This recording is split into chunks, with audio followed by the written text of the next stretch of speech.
যদি স্বামী স্ত্রী একই থালায় খাবার খান তবে অশুভ কিছু ঘটার সম্ভাবনা থাকবে কি? নমস্কার বন্ধুরা, কৃষ্ণকথা ইউটিউব চ্যানেলের আরেকটি নতুন ভিডিওতে আপনাদের সবাইকে স্বাগতম। সনাতন ধর্মের সঠিক দিগদর্শন আপনাদেরকে জানানোই আমাদের চ্যানেলের মূল উদ্দেশ্য। ঠিক আজকের ভিডিওটিতে আমরা জানতে পারবো, যদি স্বামী স্ত্রী একই থালায় খাবার খান তবে অশুভ কিছু ঘটবে কিনা এবং কি বলেছেন এই সম্পর্কে পিতামহ ভীষ্ম। তো যদি ভিডিওটি ভালো লাগে অবশ্যই চ্যানেলটিকে সাবস্ক্রাইব করে রাখবেন এবং ভিডিওটি আপনার বন্ধুদের সাথে শেয়ার করবেন। তো চলুন আমরা মূল ভিডিওতে চলে যাই। ভারতীয় সংস্কৃতিতে অন্নকে ঈশ্বরের মর্যাদা দেওয়া হয়, তাই খাবার দাবারের সঙ্গে একাধিক নিয়মের উল্লেখ পাওয়া যায়। কিভাবে খাবার খাওয়া উচিত, কোন দিকে বসে খাবার খাওয়া উচিত ইত্যাদি এসবের সম্পর্কে উল্লেখ রয়েছে হিন্দু শাস্ত্রে। মহাভারতের যুদ্ধের পর পিতামহ ভীষ্ম স্বামী স্ত্রীর একই তলায় খাবার খাওয়া, আবার কোন খাবার খাওয়া উচিত সে প্রসঙ্গে কিছু কথা বলেছেন। তো চলুন জেনে আসি সেই কথাগুলা। অনেকে প্রায়ই বলতে শোনা যায় যে স্বামী স্ত্রী একই তলায় খাবার খেলে তাদের মধ্যে ভালোবাসা বাড়ে। অনেকে আবার একই তলায় বসে খাবারও খান, কিন্তু সত্যি কি এমন হয়? খাওয়া দাওয়ার সঙ্গে বিভিন্ন নিয়ম জড়িত, যার মধ্যে অন্যতম হলো এটি।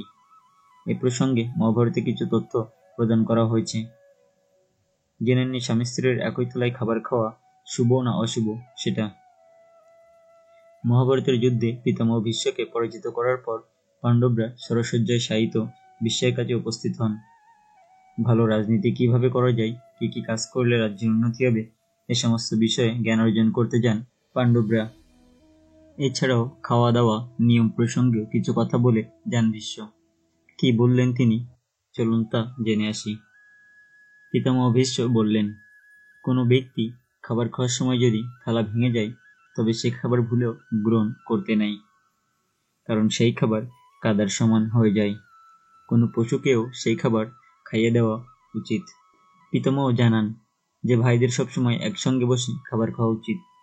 এমন খাবার থালা অমৃত সমান হয়ে যায়। এভাবে খাবার খেলে পরিবারের উন্নতি হয় এবং স্বাস্থ্য ভালো থাকে। যে পরিবারের ভাইয়েরা একসঙ্গে বসে খাবার খান সেখানে লক্ষ্মীর প্রবেশ ঘটে। ভীষ্ম জানান, খাবারের থালায় পা লেগে গেলে তাকে খাবার অযোগ্য মনে করা হয়।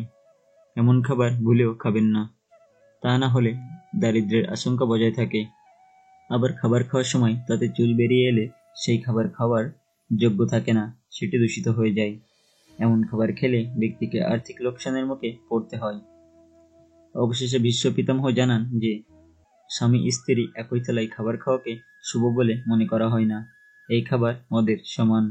এমন ভালোবাসা আপনার উপর প্রভাব বিস্তার করে, যার ফলে ব্যক্তি হিতাহিত জ্ঞান হারিয়ে ফেলে, পারিবারিক বিবাদ দেখা দেয়, সামাজিক জীবনে আপনার আনাগোনা কমে যায়। মহাভারতের অনুশাসন পর্বে পাওয়া যায় এইসব উক্তি। তো আজকের ভিডিওটি এই পর্যন্তই। ভিডিওটি থেকে আপনারা জানতে পারলেন স্বামী স্ত্রীর একসাথে একই থালায় খাবার খাওয়া উচিত হবে কিনা। তো ভিডিওটি যদি আপনাদের ভালো লাগে অবশ্যই কমেন্ট করে জানাবেন। হরে কৃষ্ণ।